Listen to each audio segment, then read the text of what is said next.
lebih zat kimia berbahaya di sebatang rokok yang dihirup ke paru-parunya, lalu dihembuskan lagi keluar. Lebih sial kita lagi yang perokok pasif. Semua kotoran dari paru-parunya kita kasih keluar lagi tuh, baru kita yang hirup.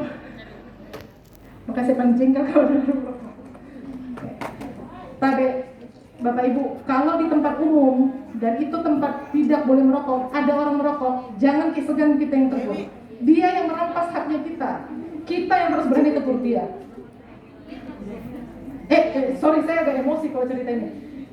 Tapi kalau kita yang dirampas haknya kita diam aja, ya enak aja aja merokok di situ. Saya dulu ngantri di BPJS Tenaga Kerja. Sudah jelas ada pojok merokoknya di situ, dan kita ini sedang ngantri. Ada ibu-ibu bawa gendong anak kecil begini. Bapaknya enak aja merokok di situ. Saya sudah Pak, Tabe, di sana tempat orang merokok. Jangan kita yang malu, dia yang malu. Pergi ke dia.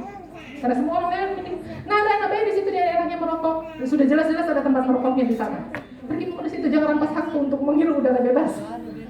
Kita yang harus berani bersuara. Jadi saya dorong kita semua, kalau ada yang merokok, kita yang tegur.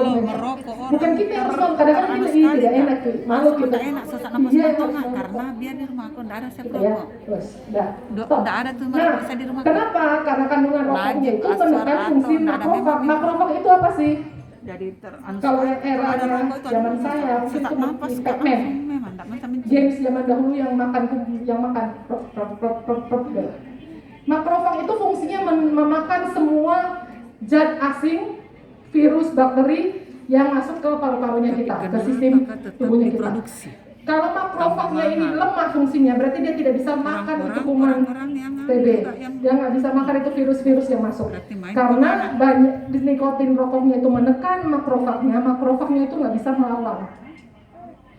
Antibodinya kita nggak bisa melawan kuman TBC yang terhirup. Makanya orang perokok resikonya lebih tinggi jadi sakit TBC.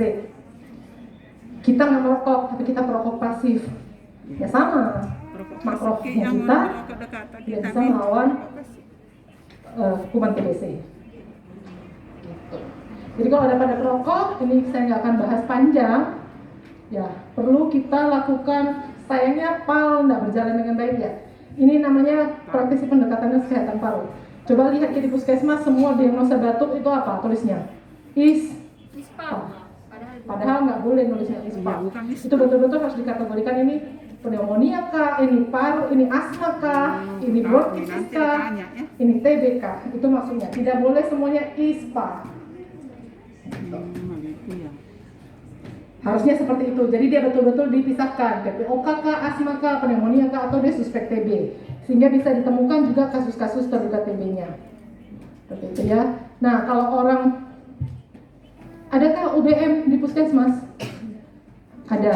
Tapi nanti cerita juga ya dengan teman-teman pengelolanya.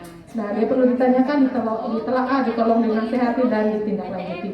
Jadi dibantu juga dia untuk tidak merokok lagi, tapi screening juga gejala TB-nya. Karena mereka adalah orang yang beresiko tinggi. Tanyakan. Ya, ini saya nggak bahas panjang ya, karena sebenarnya prinsipnya sederhana. Bagaimana kita juga perlu tolong dan nasihati mereka untuk PHBS-nya, gagal dan juga ditindaklanjuti. Kalau kita IKA ternyata ada perokok dan positif TB, jadi melalui IKA itu juga kita deteksi, kita obati TB-nya, didorong juga dia untuk ke UBM, gitu maksudnya. Bukan hanya sekedar cari TB-nya, tapi dia perokok juga, ditolong juga supaya dia bisa berhenti merokok.